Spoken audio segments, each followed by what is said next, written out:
Well, welcome back to my Thoughtful Thursdays video channel. I'm so excited to be here because it is Pride Month and we are trying to visit all of the churches in the Peoria area that are affirming and celebratory of LGBTQ plus people. Right now we're in the sanctuary of Unity Church and I'm here with Linda Foreman, Reverend Linda Foreman. And so I'm so excited to be here. Thank you for having me here in your building. I'm more than willing. So we just have a few questions for you today to get us going. So one, will you just tell us maybe a little bit of background info about yourself, maybe personally, like where did you come from, how long have you been here for, what's your church background? In Michigan, I was attending a very fundamentalist church with my family until I turned 18 and no longer lived under my father's roof. And then I was unchurched for about 22 years and went through a divorce and was searching for something to connect with. And people kept telling me, try Unity, and I did, and it was like coming home. I don't know how to explain it. It was just that comfort and that openness of the people, the message and the mannerisms of the minister, and the message was powerful. And I got my call to ministry that day, sitting in the church. So then I pursued what I need to do to become a minister, and I ended up leaving Michigan to do that and going to Missouri into seminary. And I was there for 2 years. And just as a little side note, about 25% of my class, which was only 28 people, but they were gay or lesbian. And they were in there with me to become a minister. So Unity's been open for a long time. Yeah, I know. I saw that. I was looking at the Unity's like bigger webpage and saw that they've been open for a long time. Yep. How long have you been here in Peoria? I've been here 29 years in September. September 1st will be 29 years. Wow, congratulations. That's amazing. Never would have thought it coming in. You mentioned in Unity, and we've talked about that a little bit. Now, I think a lot of my viewers might not know a ton about Unity's background. They may be used to Baptist, Methodist, and so will you give us maybe just a little bit about what is kind of what's the origin of Unity Church? The origin happened back in the 1800s. That's how long we've been around. This one's been here since 1920, not here, but in Peoria since 1921. So we have a long history here. You do. It began with a husband and a wife. She heard someone at they call it a lecture. She was ill. She had been told by the doctor she was dying soon, and they had small boys, and there was great concern. And she heard at that lecture, I am a child of God. I do not inherit illness. She was experiencing a tuberculosis that had killed many people in her family, and they always called her poor and sickly. Well, she heard those words, and she took them and she meditated on them, and she put a picture of Jesus on an easel, and she was healed. And she lived till 1931. Wow.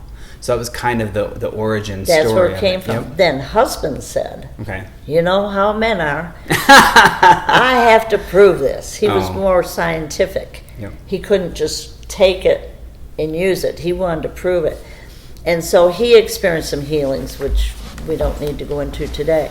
But a lot of other people connected with them, and it started as a prayer ministry in Kansas City, Missouri. So now we're here in a local church, and I have to say that your building is absolutely adorable. Isn't it? As you drive up to it, it's just so pretty on the outside. What does an actual service look like here?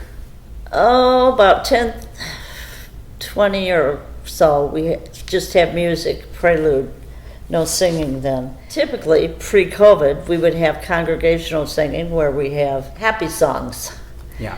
And then I talk. It's a message. You can take it or leave it. I'm not here for you to tell me how wonderful my message was today. I'm here because I've invoked the power and the presence of the Holy Spirit to provide each one with a translation of what I'm saying that is for their needs this day. And then we go into a meditation time, and I do a talking lead in, and we get relaxed. And sometimes there's music, other times it's just silence. no music. And then we do enter a time of the silence where we pause, I'm quiet, and the whole room is still and quiet. And people find that very beneficial. It's a bit different than what they're used to. Because even the prayer that I'm praying as we go in is about going within and connecting with your own individual presence and bringing it into your conscious awareness during that time or in the days to come. And people really appreciate it. And we encourage meditation on your own too, outside of the church service. From what I'm hearing you say, it sounds like it's a little bit different than maybe what some people might be used to on a Sunday, but for the people who come and experience it, they really love it. And it's very relaxing and calming. My friend Edie, who's probably going to watch this, has just raved about you and your church and loves it here. Yeah, she says we saved her life. And I say, no, it wasn't us. Yeah. It was you listening. Yeah. Well, it's wonderful to have a community of people here to support you in that too. So I'm doing this video series on open and affirming churches mainly because I've been a part of churches before that said that they were really welcoming to the gay community, to gay people. And then people will go and spend time and then they will find out that there is kind of like this stained glass ceiling that you would hit. Maybe you wanted to get married in the church or to be a pastor in the church, and they've realized like you bump into that glass ceiling. And it sounds like from what you're saying here, and you're part of Equality Illinois, I think you said, that you don't bump into that ceiling here. Can you tell me a little bit about the LGBTQ community? Well, the movement as a whole, the grand story is the minister at the largest Unity Church in Kansas City, and it's big, it's still standing, in the 1920s was gay. Okay. Yep. Founders ordained him. And when the founders do it, that kind of sets a pattern for the other churches and for the school and the path to ministry. I've been to a lot of Unity churches because I like to go when I'm on vacation and just experience what they're doing. And I've never encountered one where there was any not being open and affirming, but it's not like, we're open and affirming. It's, come on in, we welcome you. And sometimes I don't even know who's gay and who's not. Yeah. So if a parent were to come here and like a teenager came out as gay while they were here, they would be welcomed and loved and a part of the community just like anybody else. Yeah. Yeah. Well, the reason I asked that is because in other churches like they can be like, oh, you can't be here, you got to pray the gay away, and so that's one of the things we've got to talk about. So you can't pray the gay away. Yeah.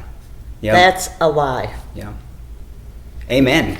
You're right. You can't pray it away. You can hide it. You can abuse yourself because of it. But you can't pray it away because God created you. I love that idea of God as a gardener that loves diversity. And he's got all his flowers and this rainbow of flowers. And I love that thing about people too.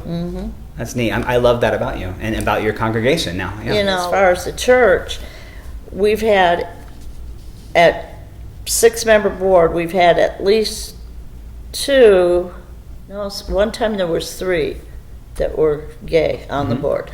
Yeah. Jesus never mentioned anything about gay. Right.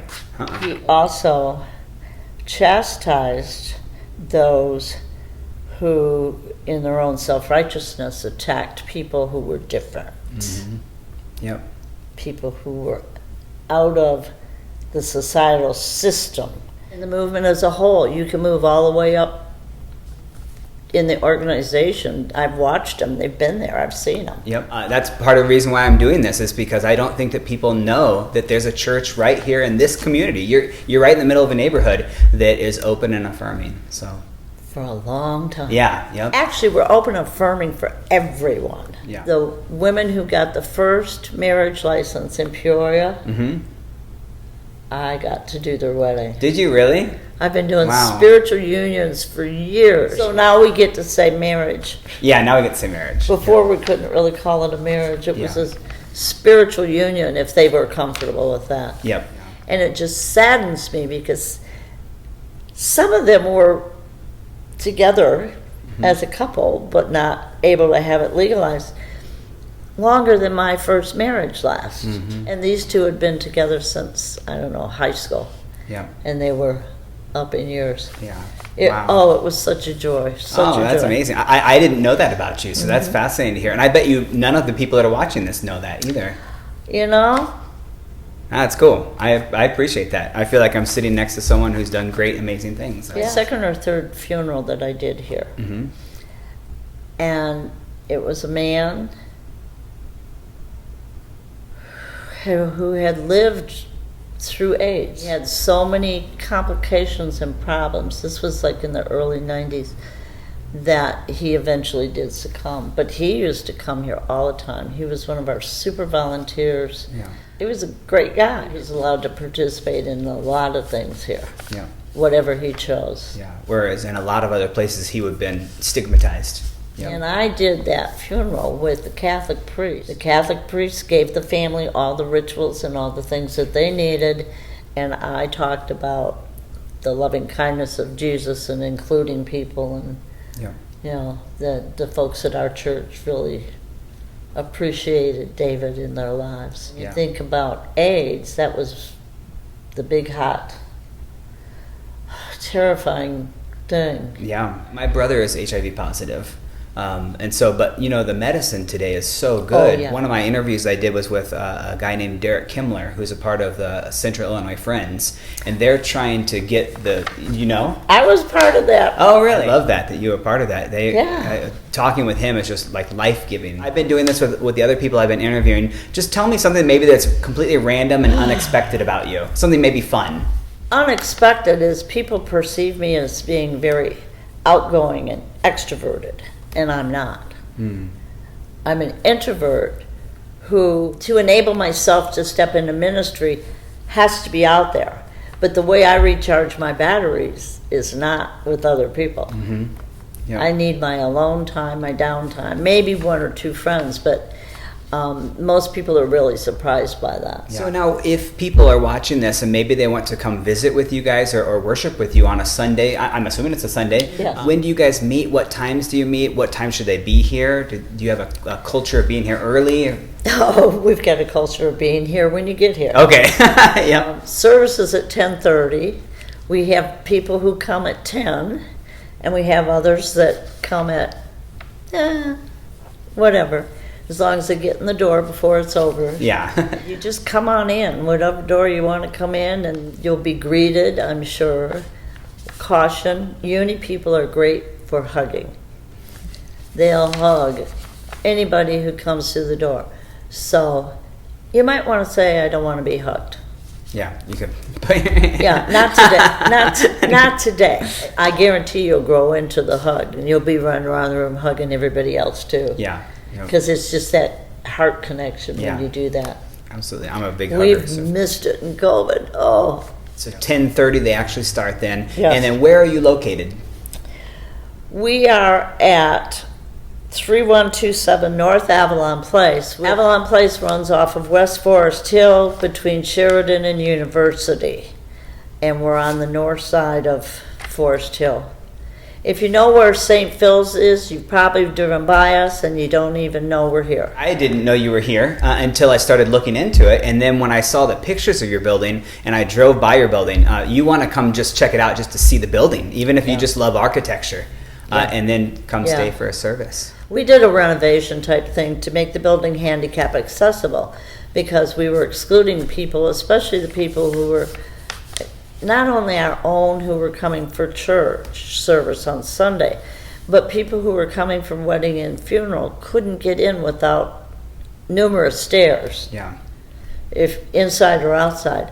And so we put an elevator and opened up the building, shortened some of the pews so the people with wheelchairs could have space in the congregation. That's open and affirming in my world. Mm-hmm. Respecting what people's life situations are, and we do it in many different ways.